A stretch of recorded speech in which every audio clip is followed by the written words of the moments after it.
할렐루야. 하나님께서 우리에게 큰 은혜로 채워주시리라 믿습니다. 마태복음 1장 23절은 너무나 잘 아는 본문의 말씀이고, 이 말씀을 중심으로 믿음은 행동이다. 이와 같은 제목으로 은혜를 나누겠어요. 야고보 사도도 그렇게 말했어요. 행함이 없는 믿음은 죽은 것이다 라고요. 오늘 예수의 동행 두 번째 말씀으로 예수님과 함께하는 동행에 대한 말씀입니다. 예수님은 공생의 기간 동안 아주 철저하게 하나님과 함께하는 삶을 사셨어요. 예수님은 홀로 시간을 보내시거나 어떤 다른 취미나 흥미를 위해 자신의 시간을 사용하지 않으셨습니다. 예수님의 삶은 하나님과 함께 한다든지 아니면 사역을 위한 일한 시간들로 채워졌습니다. 예수님에게 중요한 과제는 하나님의 일을 완수하는 것이 분명해요. 그래서 여러분, 그렇다고 해서 예수님이 일에만 몰두한 것이 아니라 하나님과의 친밀한 관계를 위해서 많은 시간을 하나님과 함께 보냈다는 사실이에요. 여러분, 친밀함의 기준은 함께하는 시간에 달려 있다라고 해도 과언이 아니에요.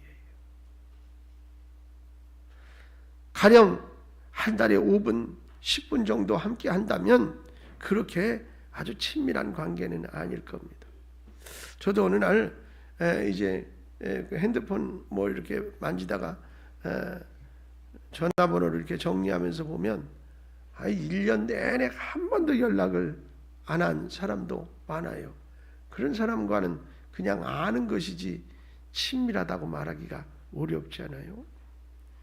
그러나 하루에 몇 시간씩 매일 함께 한다면 훨씬 친밀함의 관계는 높아지고 깊어지고 훨씬 진해질 거예요. 여러분, 예수님은 그런 친밀함의 관계를 하나님과 항상 유지하였더라라는 것입니다.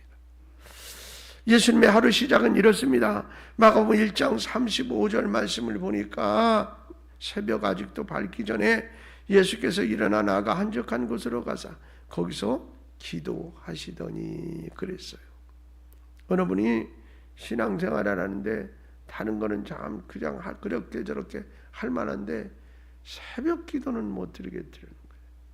그런데 어느 날 무슨 특별 새벽 기도회를 한다 그러면서 목사님이 안 나오면 믿음이 없는 것이라는 등 뭐 그러면서 막 얘기하니까 이분이 가면서 어떤 놈이 새벽 기도회를 만들어가지고 이렇게 나를 괴롭히노 그랬다고 그래요.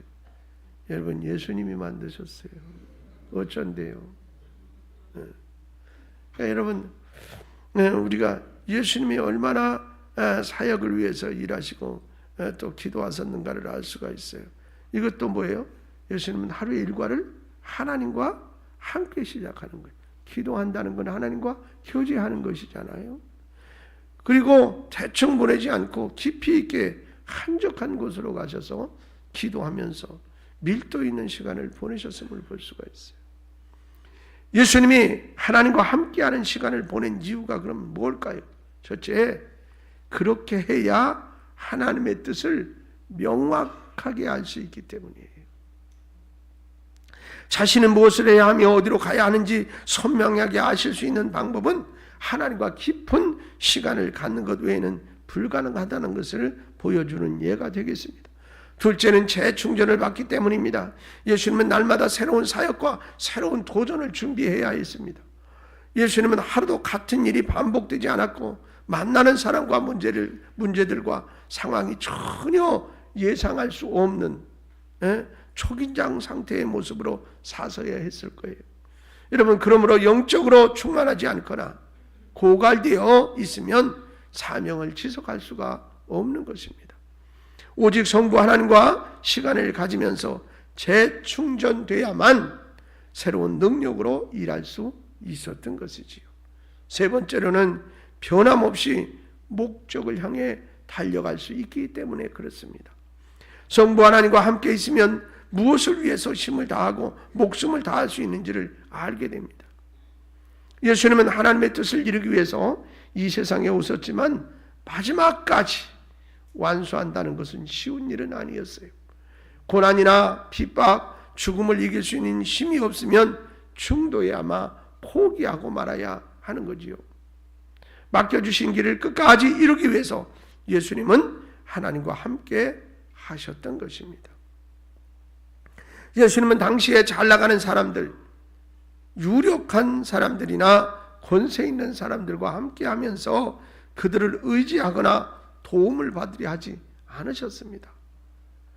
예수님은 오직 하나님에게 자신의 전 생애와 또 사역과 삶을 100% 의탁하면서 하나님과 친밀한 시간을 갖고 교제하며 사셨다라는 사실입니다. 시편 5편 3절 말씀을 보니까 다윗이 그렇게 고백했어요.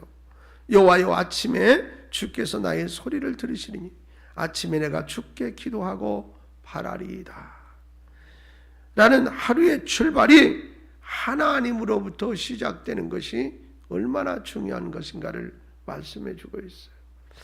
다윗이 성군이 될 수 있었던 것, 하나님이 내 마음에 합한 자라고 했던 것은 그냥 만들어진 일이 아니라는 것이지요.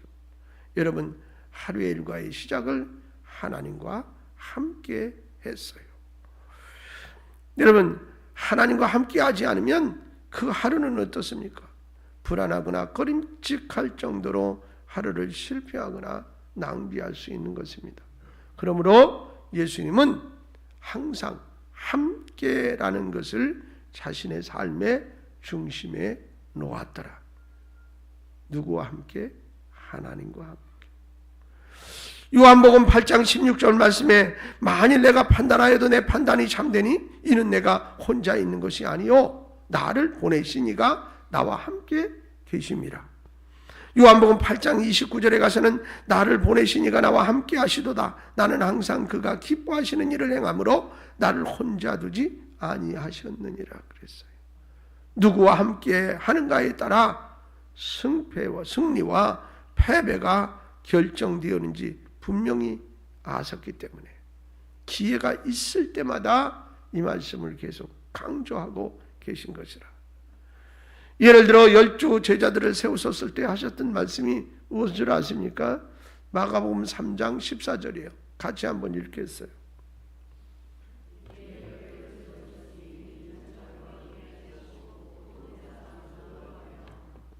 여러분, 이 첫 번째 제자들을 세운 목적이 뭐냐? 가서 전도하라고 세운 게 아니라 예수님과 함께 하시려고. 잘 하셔야 돼요. 전도보다 중요한 것이 뭐냐? 예수님과 함께 하는 거였어요. 그리고 마지막 예수님께서 약속하신 것도 뭐예요? 함께라는 축복이에요. 마태복음 28장 20절 말씀 보세요. 시작.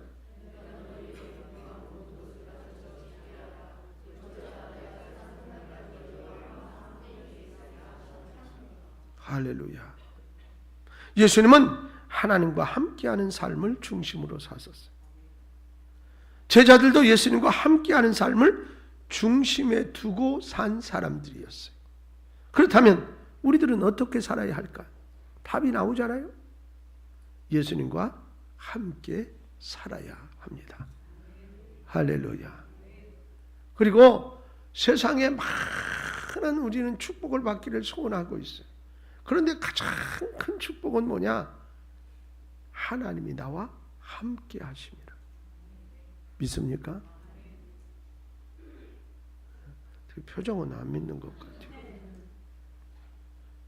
하나님이 나와 함께 하시면 끝.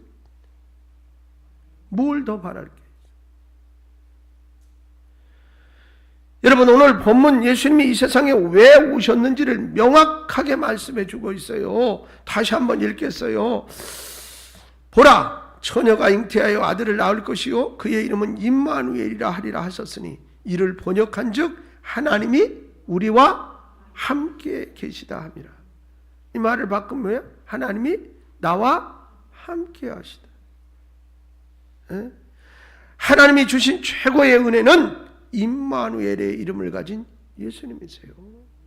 그 임마누엘이란 하나님이 우리와 함께 하신다는 뜻입니다. 그러므로 예수님과 함께하면 하나님과 함께하는 거예요. 이것이 뭐냐? 축복 중에 축복이라. 복음의 알파와 오메가가 함께 하시는 임마누엘입니다. 여러분, 기독교의 중심이 여기에 있고 이 믿음이 확고하면 어떤 위기와 또한 어려움, 그리고 고통, 아픔, 낙심, 절망을 이기는 힘이 되는 것입니다. 사무엘 체독은 말하기를 그랬어요. 하루 반 시간만 은밀한 장소에서 입 다물고 하나님과 함께 시간을 보내면 대다수 사람들의 삶에 혁명이 일어날 것이다. 그렇게 말했어요. 여러분, 이 말을 한번 믿어봐 주세요. 하루에 반 시간. 여러분, 24시간에 반 시간은 얼마나 되는 거예요, 도대체? 그 시간 동안 입 다물고 은밀한 장소에서 하나님과 함께 시간을 보낸다면 대다수의 사람들의 삶에 혁명이 일어날 것이라. 이 말의 의미 속에 또 다른 반증이 들었는데 그건 뭐냐? 모든 사람들이, 다시 말하면 성도들이 하루에 반 시간도 하나님과 은밀한 관계를 갖지 못합니다라는 말도 담겨 있는 거예요. 우리에게 가슴에 손을 얹고 한번 물어보세요. 정말 매일 30분, 반 시간이니까 하나님과 은밀한 장소에서 돈독한 관계를 갖고 있는가? 목사님, 이렇게 바쁜 시간이, 눈코 뜰 새 없이 바쁜 시간이, 그런 말씀이랑 하지 마세요. 그러면 뭐예요? 하나님과 동행하지 못하면 그 다음의 삶은 얘기할 필요가 없어요. 바로 함께 하시는 임마누엘이 우리들의 믿음을 지탱시켜주고요, 무한한 일들도 넉넉하게 할 수 있도록 용기를 주고요, 어떤 위험이나 난관도 넘어갈 수 있는 극복의 힘을 주십니다. 그렇게 될까 봐 아멘 안 하시는 거지. 그와 함께 하는 것은 우리는 동행이라 그렇게 부르는 거예요. 동행은 함께 하는 것의 구체적인 삶이며 생활입니다.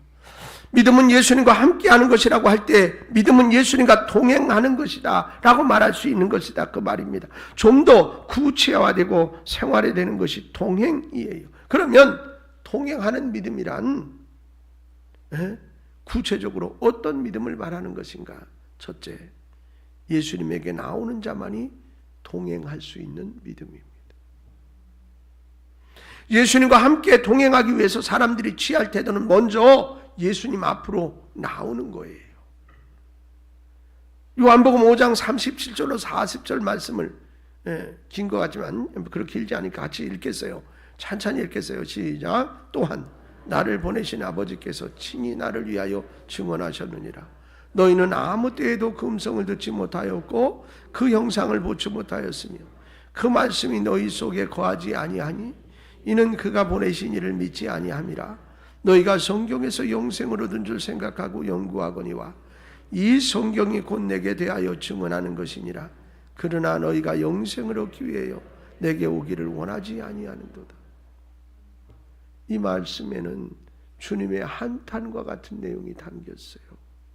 사람들이 왜 예수님을 믿지 못하는가에 대해서 예수님은 정확하게 말씀을 하시기를 사람들이 말씀 속에 거하지 않기 때문이라 그렇게 말했습니다.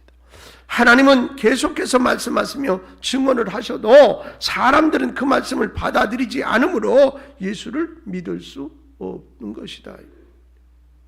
그리고 사람들이 영생을 얻지 못하는 것에 대해서도 예수님은 분명하게 말씀하셨어요. 왜 사람들이 영생을 얻지 못합니까?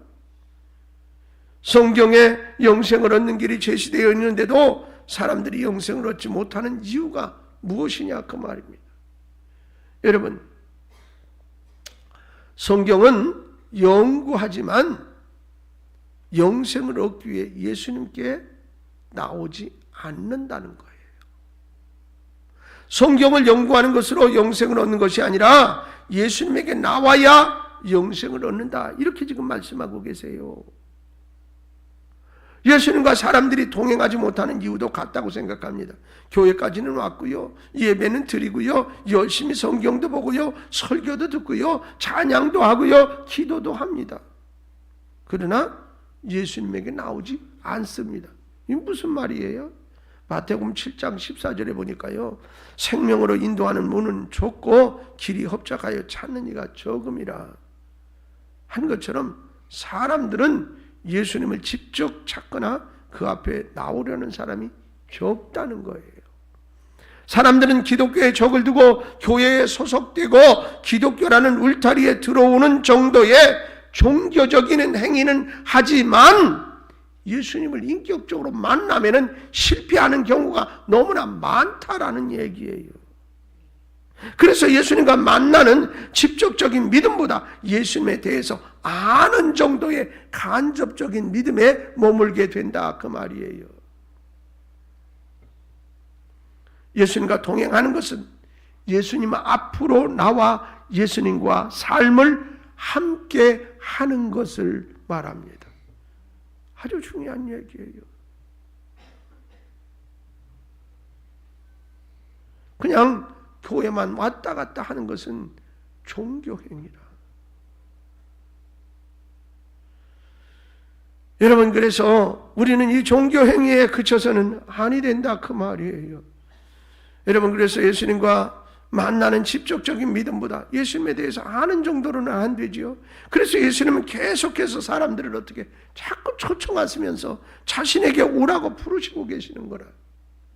예수님을 믿는 것은 어떤 종교적 행위나 의식이 아닙니다. 향을 피우고 권위적인 의복이나 화려한 장식으로 치장을 하고 어떤 주술과 주문을 외우는 것과 같은 행위로 되는 것이 아닙니다.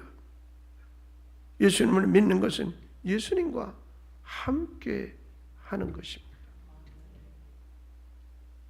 이스라엘 백성에게 계속해서 하나님이 가르치시는 게 그거예요. 다른 거 아니에요. 한 가지 그거예요. 광야에서 구름 기둥이 머물면 머물고 움직이면 움직이고 열흘 동안 있으면 있고 한 달 동안 있으면 있고 반나절 만에 움직이면 따라가는 거예요. 그건 뭐예요? 하나님과 동행해야 산다. 하나님과 동행해야 산다는 거예요. 아유, 우리 주님은 마음속에 계세요. 그러니까 아무 상관없어요. 마음속에 계신 분이 그렇게 사는 건 아니잖아요. 여러분, 예수님을 믿는 것은 예수님과 함께하는 것. 그러기 위해서 예수님 앞으로 뭐라고 그래? 나오라고 자꾸 그러는 거예요. 여러분, 요한복음 7장 37절에 누구든지 목마르거든 내게 와서 마시라 그랬고요. 바로 예수님께 나오는 것이 물을 마시는 것과 같다라고 말해요. 그리고 뒤이어서 말씀하시기를 그 물을 마시면 요한복음 4장 14절에 내가 주는 물을 마시는 자는 영원히 목마르지 아니하리니 내가 주는 물은 그 속에서 영생하도록 솟아나는 샘물이 되리라. 할렐루야. 그런 변화가 일어난다는 거예요. 다시 말하면 예수님과 동행하면 다릅니다. 생명이 살아납니다. 영혼의 만족이 옵니다. 그래서 예수님은 여러분을 초청하는 것입니다. 여러분, 예수님의 부르심은 약속을 준비한 부르심이기 때문에 누구든지 응답하기만 하면 기쁨이, 영생이, 만족이, 축복으로 주어진다. 예수님과 동행하려면 먼저 예수님께 어떻게 나와야 한다. 할렐루야. 두 번째로 예수님을 믿는 자가 예수님과 동행하는 믿음인 거예요. 예수님을 믿는 자. 예수님과 동행을 하려면 예수님을 믿어야 됩니다. 요한복음 14장 1절에 너희는 마음에 근심하지 말라. 하나님을 믿으니 또 나를 믿으라. 누구 말씀이에요? 예수님 말씀이에요. 왜 예수님은 자신을 믿으라고 사람들에게 그렇게 외칠까요? 예수님만이 사람을 어떤 상황에서든지 구할 수 있기 때문이에요. 사람에게 진정한 도움을 주실 수 있는 분은 한 분, 응? 이 세상 누구도 사람들을 돕는 것에 한계가 있단 말이죠. 그렇잖아요. 성도들이 어떤 때는 목사님 기도해 주세요. 여러분 수술방에 끌려 들어갈 때 링거를 꽂고 드라마나 영화를 보세요. 어느 누구도 거기 따라갈 수 있나? 남편도 안 돼, 자식도 안 되고, 부모도 안 되고. 그러나 우리 하나님은 그것까지도 같이 가신다니까. 주님과 동행함을 믿는 사람은 주님이 나와 지금 함께 하심을 의지하고 믿어요. 여러분, 그래서 주님과 동행함을 믿어야 돼. 믿는 자가 예수님을 믿어야 동행하는 거예요. 여러분, 오직 예수님만이 우리를 위험에서 구원할 수 있습니다. 그러므로 우리들에게 예수님 자신을 믿으라고 하는 것은 우리 자신을 위한 것이다 라는 사실을 기억해야 합니다. 만일 여러분이 예수님과 동행하지 않는다면 여러분은 구하고 도와줄 수 있는 분이 없이 홀로 세상을 살아가는 것과 같은 거라. 그런 사람은 절망적인 상황이 오면 여지없이 무너지고 깨지고 포기하고 더 이상 버티지를 못합니다. 그러나 예수님을 믿으며 행동하는 사람은 전혀 다른 삶을 삽니다. 사도 바울은 예수님과 함께하는 사람들의 삶을 정말 감동적으로 표현해 주었는데요. 여러분 그 말씀 같이 한번 봐요. 고린도후서 4장 7절로 9절 말씀을 함께 읽겠습니다. 시작. 우리가 이 보배를 일그릇에 가졌으니 이는 심히 큰 능력은 하나님께 있고 우리에게 있지 아니함을 알게 하려 합니다. 우리가 사방으로 우겨쌈을 당하여도 쌓이지 아니하며 답답한 일을 당하여도 낙심하지 아니하며 박해를 받아도 버림받지 아니하며 거꾸로 뜨림을 당하여도 망하지 아니하고. 할렐루야. 이와 같은 축복이 예수님을 믿고 동행하는 사람에게 주어진다 그 말이에요. 누가 이렇게 능력 있게 삶을 살 수 있습니까? 예수 믿는 사람들입니다. 예수님을 믿는다는 것은 단순히 죄로부터의 해방 그리고 심판과 멸망으로부터의 자유만 보장된 것이 아니라 그 말입니다. 여러분 넘어지고 예수님을 믿으면 믿는 흔적이 나타나는데 그것이 뭐예요? 넘어지고 낙심하고 고통당하고 어려운 일을 만나도 예수님 안에서 예수를 믿는 자는 모든 것에 어떻게 만족함으로 채워주는 역사가 나타난다. 할렐루야.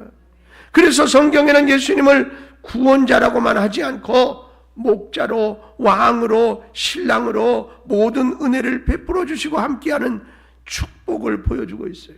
그러니까 예수님의 다양한 모습, 그건 뭐예요? 예수님이 그렇게 하실 수 있다는 거지요. 예수님께서 사람들에게 원하시는 것이 영적인 행동이나 특별한 행위가 아닙니다. 여러분 모두가 순교자가 되고 예수님처럼 젊은 나이에 죽으라 그런 말 없어요. 예수님이 부탁하신 말씀은 뭐예요? 믿음입니다. 요한복음 10장 11절 말씀입니다. 내 아버지 안에 거하고 아버지께서 내 안에 거하심을 믿어라. 아멘. 그렇지 못하겠거든 행하는 그 일로 말미암아 나를 믿어라. 믿으라는 거예요. 어느 날 제자인 도마에게 예수님께서 이렇게 말씀하시잖아요. 요한복음 20장 27절에 내 손가락을 이리 내밀어 내 손을 보고 내 손을 내밀어 내 옆구리에 넣어보라.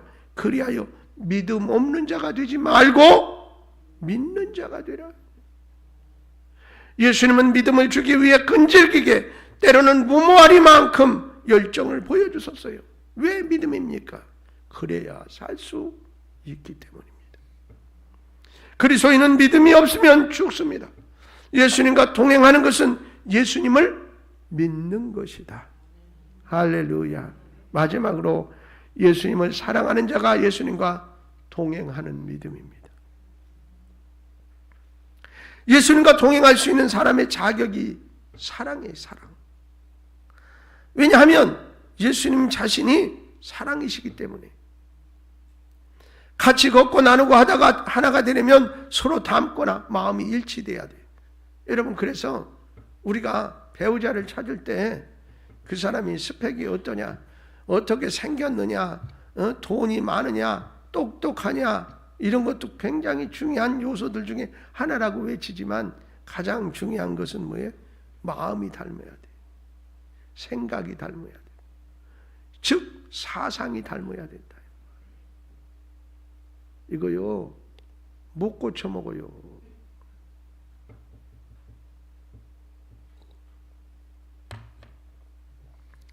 우리가 젊었을 때 어렸을 때 생각이 짧을 때는 그저 외향적인 것만 자꾸 쳐다본다고. 평생 왼수처럼 살아야 돼. 근데 다행히 주님이 왼수도 사랑 안에서 그냥 사는 거예요.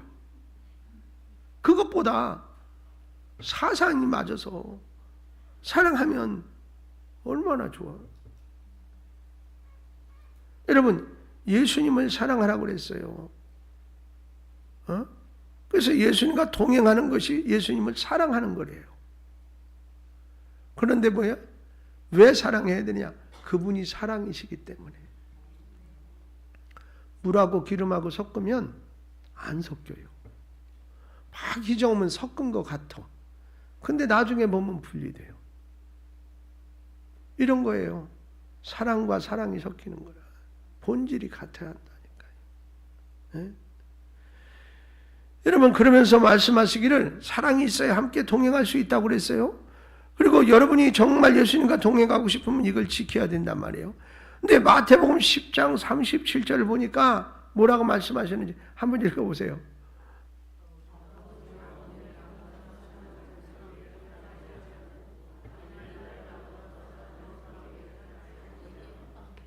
가만히 이 말씀만 떼놓고 보면 이해하는데 참 어려움이 있어. 에? 안 어려워요, 여러분?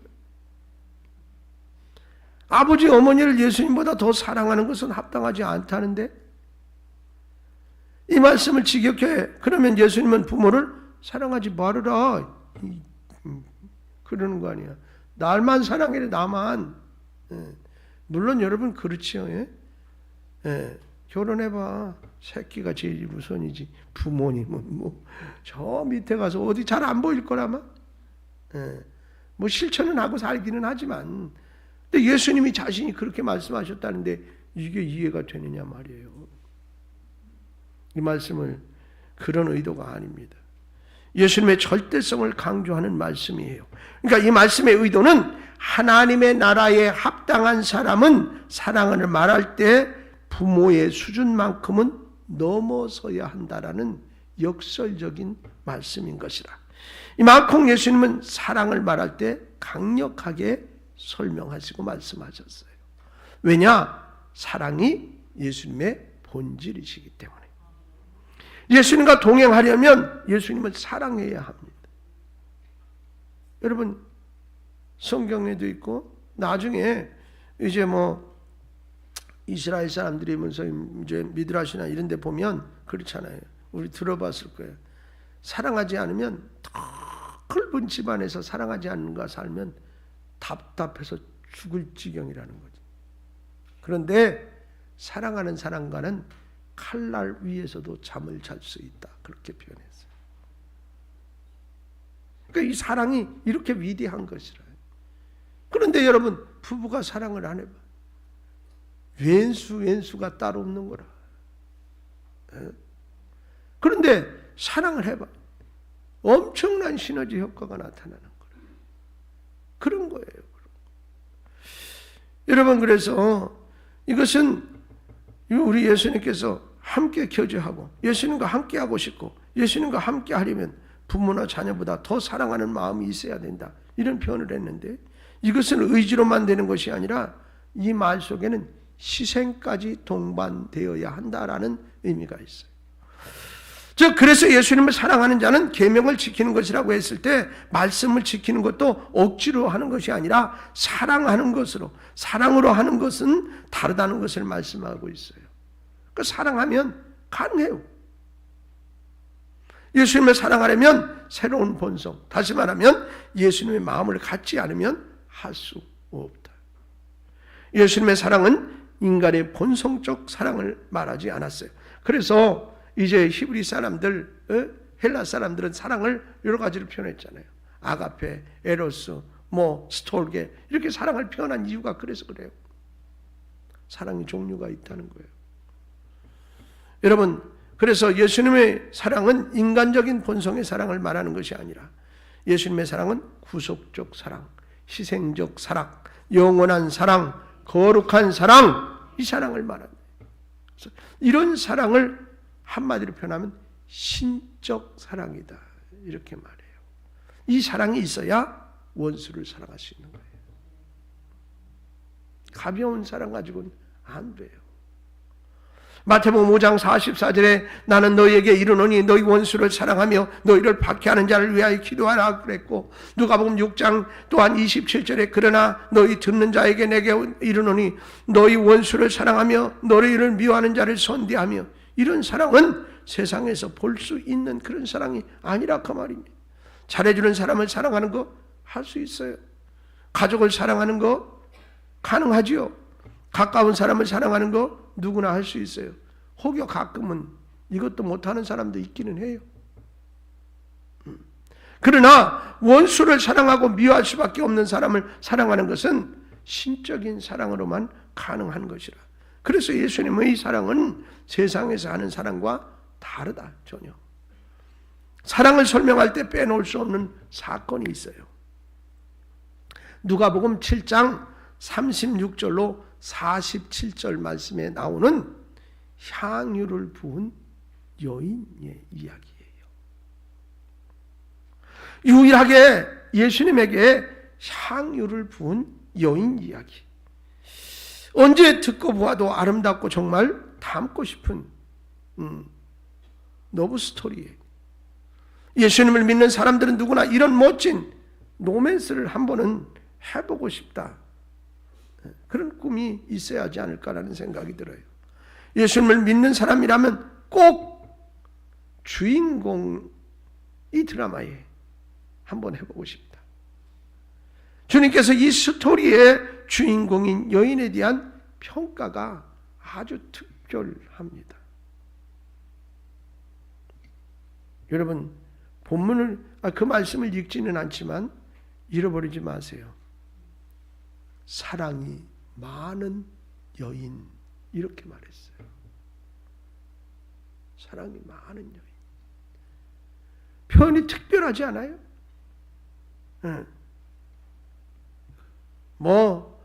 내 마음에 합한 여인, 착한 여인, 여러 가지가 있겠지만 그렇게 표현하지 않으셨어요. 사랑이 많은 여인. 정말 이 말을 예수님에게 직접 들었을 때 이 여인은 지난날의 쓰라린 삶과 아픔과 고독과 힘들과 어려움이 한 방에 날려보내면서 진정한 인생의 행복을 찾게 되었을 거예요. 예수님이 그렇게 말씀해 주신. 왜 이런 표현을 썼을까요? 예수님은 이 사건을 통해서 예수님을 사랑하되 크게 사랑한 사람이 있음을 강렬하게 표현하기 위해서요. 이 말은 예수님께서 그 여인의 행동, 그 여인의 마음을 기뻐하셨다는 거예요. 여러분, 사랑하는 사람을 즐겁게 해야 된다니까요. 사랑하는 사람을. 예수님 자신이 사랑이 큰 사랑이기 때문에 그 사랑과 코드가 맞은 거예요. 예수님이 우리를 사랑하실 때 어떤 사랑을 하셨습니까? 죽기까지. 아무도 할 수 없는 큰 사랑을 하셨어요. 그래서 요한복음 3장 16절은 그렇게 고백하고 있는 거잖아요.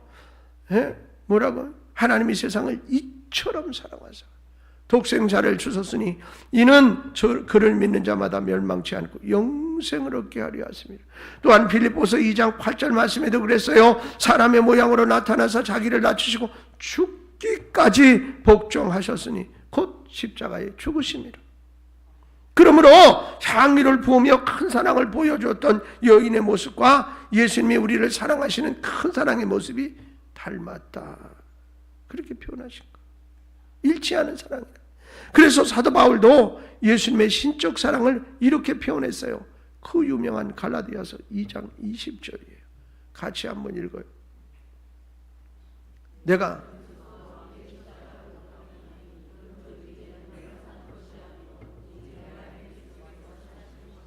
아멘. 예.